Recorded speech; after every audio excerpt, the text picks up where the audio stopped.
Well, good evening. The Who's today were on at Warwick Farm, uh, and yesterday there was an ATC meeting at Gosford, transferred to Gosford. Now up there at Gosford yesterday, very quickly, the track was slow. There was no wind.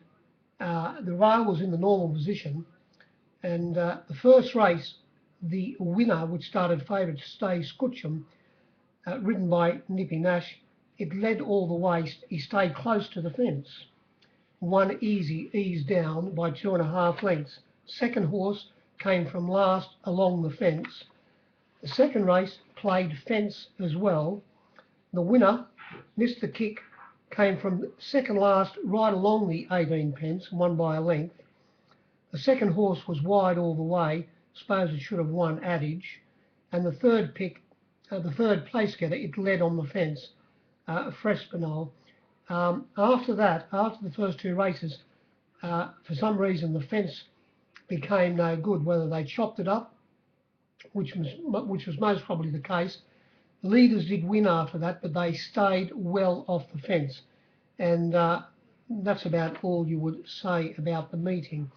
Now, back to today at Warwick Farm. Well, the track. First of all, the track was a heavy 8 upgraded to a slow. I think it was a slow 6. The rail was in the normal position, and there was no wind. And close to the fence was not the place to be, but very few runners went close to the fence. Nippy Nash on the favourite and the winner in the first race, Flying Sebring, he showed the boys the way home, and that was the trend for the rest of the day.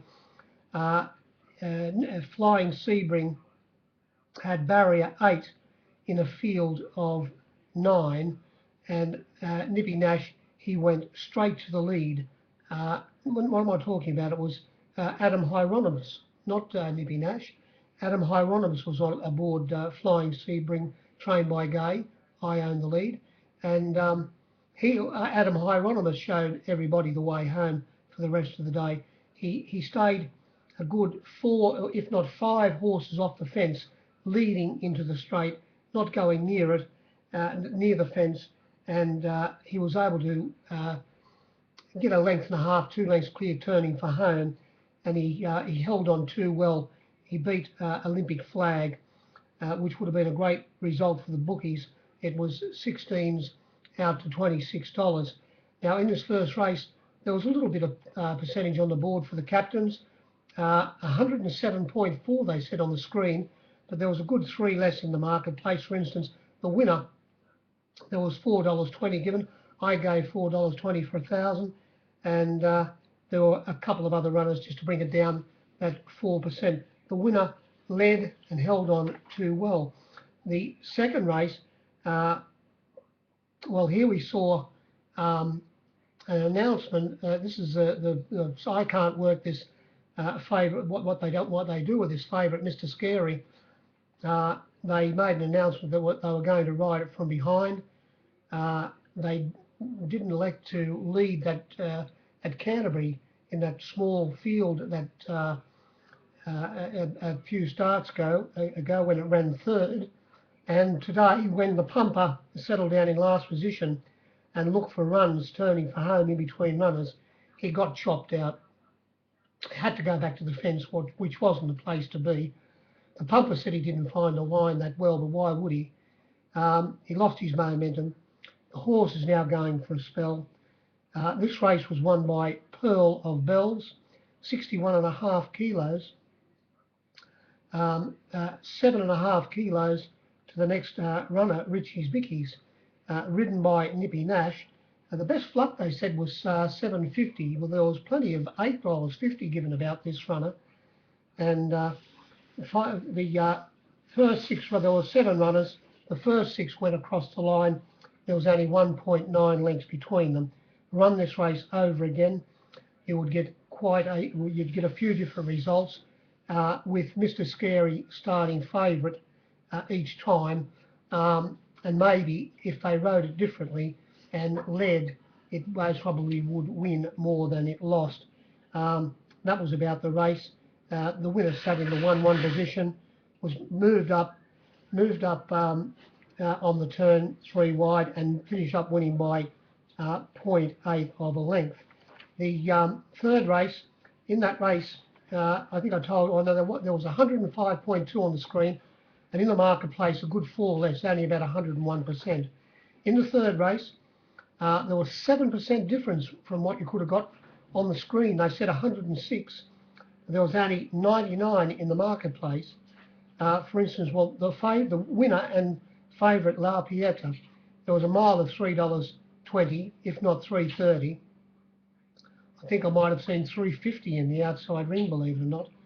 And also, well, Mitford Girl, they said the best luck was $6.50. Well, it was $8 on the fence when they jumped. Now, this race, as I say, was won by the favourite La Pieta. It led Judea. La Pieta sat up on its outside, ridden by clever Karen McAvoy. He was able to get past the leader, turning for home, and he won by a length and a half. He found the line very strongly. Coming from second last or even last position was the second horse, Emperor's Elect, who would have been a big result for the captains. It didn't have a price.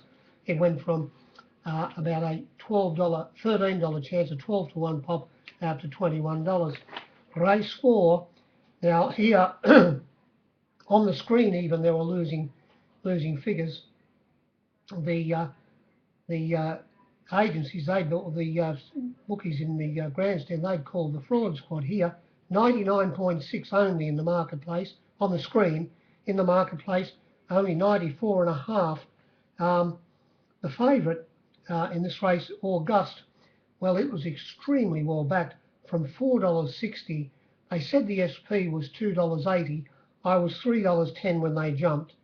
A little bit of difference, but absolutely backed as if there was no settling August. It sat outside the lead. It led on the fence. Abaddon staying 4 and 5 off the fence, turning for home with the favourite on its outside, travelling very sweetly. But when McAvoy released he said, let's go, well, there was nothing there. It didn't get beat far, or it might have only been beaten a length, but it never gave much. And the winner of this race was the second favourite, Canny Ballad. It went up 5 to 2, got out to $4.60, and at one stage it was into $4 hard to get, but got back out to start $4.60, the best luck which was given about it. And it was able to stick its nose out at the right time on the line to beat Slippery Moss, who would have been a very big result for the captains. It went from $7 out to $12, I think, or $13 even. They said the best luck was only about $10, but there was a mile of 12. Canny Ballad, the stablemate to the winner, it didn't have a price. It went from $3.50 out to $6.50. Fantastic Ballad, taken at the finish back into $6. And there were a couple of other runners in that race that were different on the screen. Or Cleansing Isle, there was a mile of $7.50 plus a few other runners. There was a good 4% less than what you could have got on the screen. And again, run this race over again and you would get quite a few different results. Race 5, they said there was 106.2 on the screen, only 101 in the marketplace, 5% less. Where do we see the difference here? Well, Urgent Bells, it was $4.20 begging at the finish. It went from $3.20 out to $4.20, a 9 to 4 chance out to 13 to 4. A lot of the roughies didn't have prices. The winner, Party Dress, was the first runner backed. $9 went up. It was snapped up straight away by the pros and into $7.50, got back out to start $8. It sat 3 wide outside the leaders and was a little bit too strong for a very well backed starting favourite, Inside Job, who sat outside the lead. It led mighty obvious, came across from a wide alley, found the lead. It, as I say, sat outside it, um, inside job, and travelled well. And the winner was half carting 3 wide on inside job, and was a little bit too strong, ridden by the 3 kilo girl, Mrs. Kaylee Cross, and she did a good job. She only won by about the neck to a long head margin, but halfway down the straight, and from the time they turned for home, it looked as if she had the second horse covered inside job. The opening favourite here, Urgent Bells, well, it's run Urgent Bells, everything has to go right for it, and like it has in the past, things didn't go right for it again today. It settled down in second last position in between runners, where you knew it was always going to be. But when they turned for home, ridden by the very capable Taylor Lovelock Wiggins, when he tried to ease off heels and get to the outside, on his outside was the runner of McAvoy's Pocket Rockets, who'd been racing in South Australia, and aboard Pocket Rockets was Tim Clark, and he said, "There's no way you're getting inside me, Lovelock Wiggins," and he had to switch back to the inside, and like it does, it made up a lot of ground, so its run was to be overlooked. It was a very good effort. The runners up near the lead in that race could have possibly had a bit of an advantage, and as I say, there was about 5% less in the marketplace from what you could have got on the screen.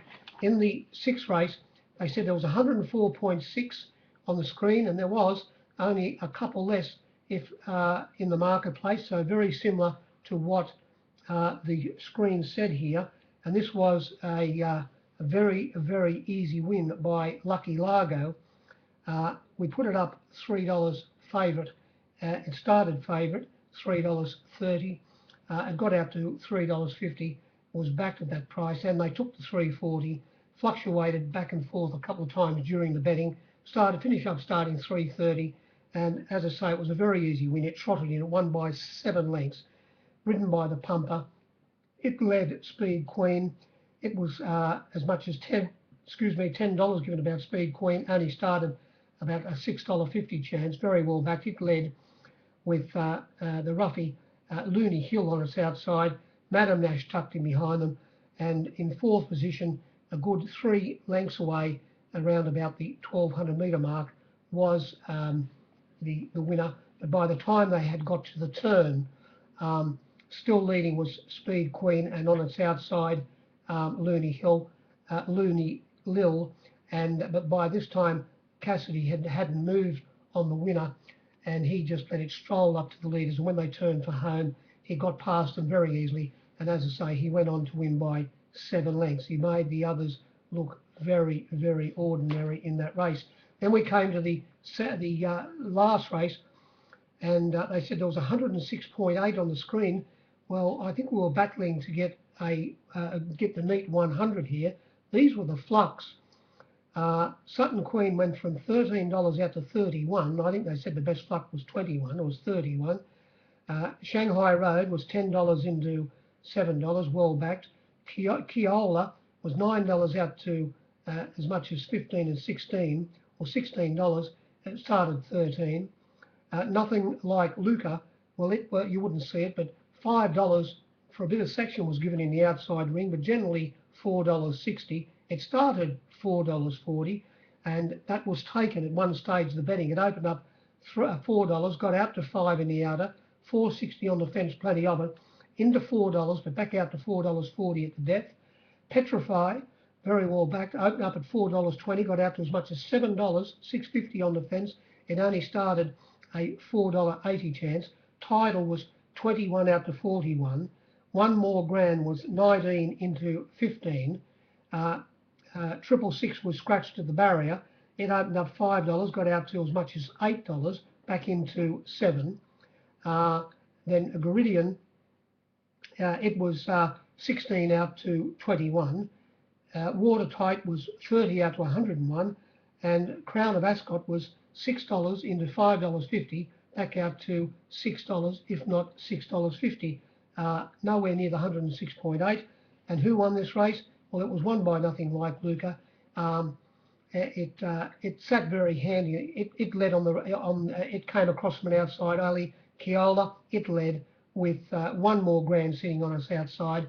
And Nash, he didn't velodrome, but he was looking at the leaders after they were halfway along the side, and he just moved up 3 wide, travelling fairly easily coming to the turn.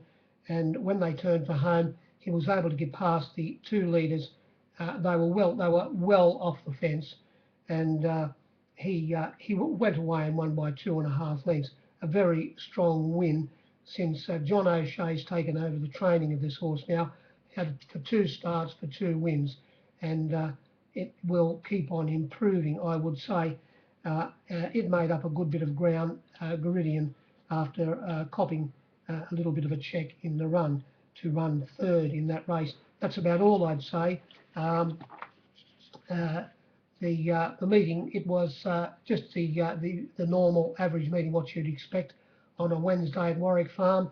The same was the case at Gosford yesterday. Only a couple of pros turned up, and it was a very ocean meeting at Gosford yesterday, but that was to be expected. The Hooves tomorrow, they're on at Kembla Grange, so if you're going there or you're betting, I hope you have some luck. Good evening.